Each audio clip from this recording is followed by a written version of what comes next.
क्या आप सफ़ेद बालों से परेशान हैं या फिर आपके किसी जानने वाले के बाल अर्ली एज में ही सफ़ेद होना शुरू हो रहे हैं? तो आज की इस वीडियो में हम डिस्कस करेंगे कि बाल सफ़ेद क्यों होते हैं और अगर बाल सफ़ेद हो जाएं तो आया इनको स्याह किया जा सकता है या नहीं किया जा सकता। मेरा नाम डॉक्टर मोहम्मद हसन है और आज की इस वीडियो में हम डिटेल से डिस्कस करेंगे कि बाल सफ़ेद क्यों होते हैं और इस सफ़ेद होने के प्रोसेस को क्या हम डिले कर सकते हैं या नहीं कर सकते। तो चलते हैं वीडियो की तरफ। सबसे पहले हम नॉर्मल फिनोमेना समझते हैं कि हमारी बॉडी के अंदर एक खास किस्म के सेल्स होते हैं जिनको मेलानोसाइट्स कहा जाता है। मेलानोसाइट्स एक खास किस्म का कंपाउंड प्रोड्यूस करते हैं जिसको मेलानिन बोला जाता है। मेलानिन दरअसल एक पिगमेंट समझ लीजिए और ये मेलानिन वो कंपाउंड है जो हमारी स्किन को, हमारी आईज को और हमारे बालों के खास किस्म का यूनिक रंग देता है।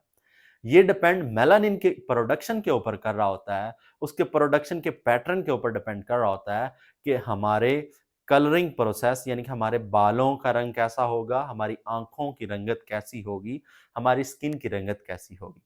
अब जब बाल सफ़ेद होना शुरू होते हैं, तो इसकी एक कॉमन वजह मेलानोसाइट्स की डिस्टर्बेंस हो सकती है, यानी कि मेलानोसाइट्स डिस्टर्ब हों, आपके मेलानिन की प्रोडक्शन डिस्टर्ब हो और अल्टीमेटली आपके बालों की रंगत जो है वो स्याह से सफ़ेद होना शुरू हो जाए। अब मेलानोसाइट्स की डिस्टर्बेंस कई सारी वजूहात की वजह से हो सकती है। तो हम ओवरऑल थोरोली देख लेते हैं कि असल बाल सफ़ेद होने की क्या-क्या वजूहात हो सकती हैं। बाल सफ़ेद होने की वजूहात को 3 मेन कैटेगरीज़ में कैटेगराइज़ किया गया है। नंबर 1 में आता है फिज़िकल स्ट्रेस या फिज़िकल ट्रॉमा।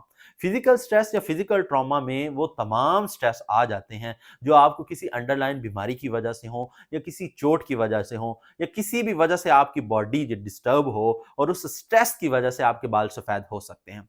अगर आपके बाल किसी फिजिकल स्ट्रेस, फिजिकल ट्रॉमे की वजह से सफ़ेद हुए हैं, यानी कि आप किसी बीमारी में मुब्तला हैं, जैसा कि आप थायराइड की प्रॉब्लम्स का सामना कर रहे हैं या किसी भी और हार्मोनल इम्बैलेंस का सामना कर रहे हैं, तो जब आपका वो इश्यू रिज़ॉल्व हो जाएगा, तो यकीनन आपके बाल सफ़ेद से स्याह ज़रूर हो जाएँगे।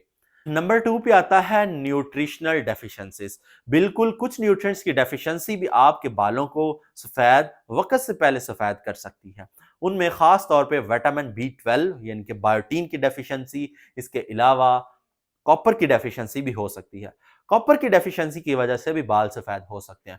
कॉपर का बालों को सफ़ेद करने में क्या रोल है? तो कॉपर दरअसल मेलानोसाइट्स जब मेलानिन प्रोड्यूस करते हैं तो ये खास किस्म के एंजाइम एक्टिवेट होते हैं।